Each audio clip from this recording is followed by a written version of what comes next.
Welcome to the Great African Leadership Series, where we feature great inspirational speeches and quotes from African leaders.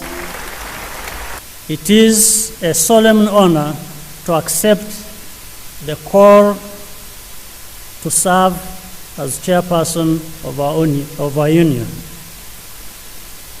Thank you for your double trust. First, as the leader of the reform process, now as the chairperson of our union. I promise to do this with you and will do the best job I can. Obviously, I will need your full support. President Alpha Conde is a professor, a teacher,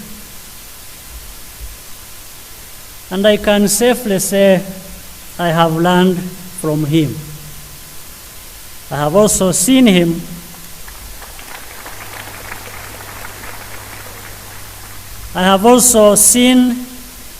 his very big heart for Africa.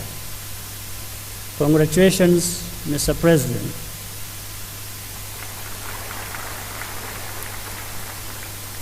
Please join me in paying tribute to his impeccable service to our organization.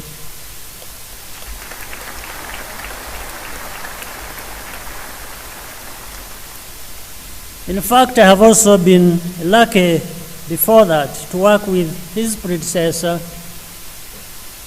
President Idris Deby, and even more lucky to work with both of them. And I want to assure you, I had a lot of wisdom coming and flowing from them. I thank both of them. Africa's defining challenge is to create a pathway to prosperity for our people, especially young people. Elsewhere, this has been achieved through industrialization, but the growth trajectory that transformed Asia is not necessarily any longer a viable option for Africa simply because we waited too long to act. Technology has evolved so rapidly in recent years that Africa's window to follow that strategy is narrowing much more rapidly than previously understood. We are running out of time, and we must act now to save Africa from permanent deprivation. Scale is essential. We must create a single continental market, integrate our infrastructure, and infuse our economies with technology. No country or region can manage on its own. We have to be functional, and we have to stay together. The financial and institutional reform of the African Union derives all of its agency from these realities. Fortunately, Africa has assets and strengths to build on, starting with this organization and its tangible commitment to unity. This is an advantage which no other region of the world possesses in such abundance. Unity must be our starting point as we do the necessary work of redefining our plans and ambitions in continental terms. These changes need to happen.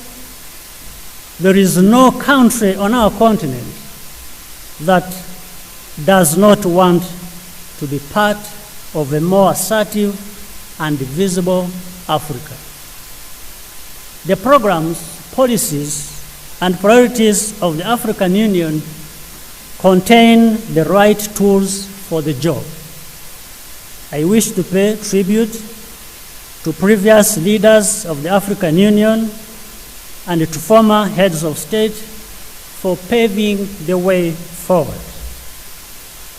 There is tremendous value in African Union's flagship initiatives, such as Agenda 2063.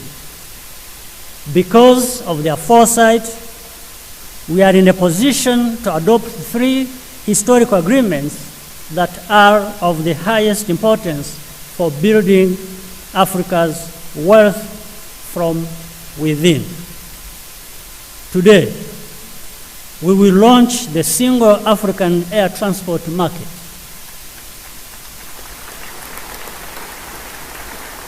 This is a major step forward for transportation. We are nearly ready to adopt the Continental Free Trade Area. It really needs to be done this year. Freedom of movement of people in Africa is equally important, and it is achievable in 2018. By committing to break down these barriers, we will send a tremendous signal in Africa and beyond that it is no longer business as usual. Our people deserve a brighter future. Their sacrifice and hard work should be rewarded with better lives for families and communities.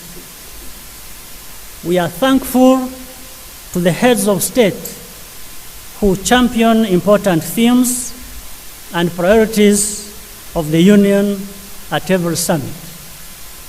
I ask that we pay careful attention to their reports and act on the recommendations offered. This is work they are doing on behalf of all of us. I wish to commend the efforts of the African Union's professional staff, which often goes unheralded. Your hard work and talent are greatly valued. We do not say this often enough. We are going to be asking you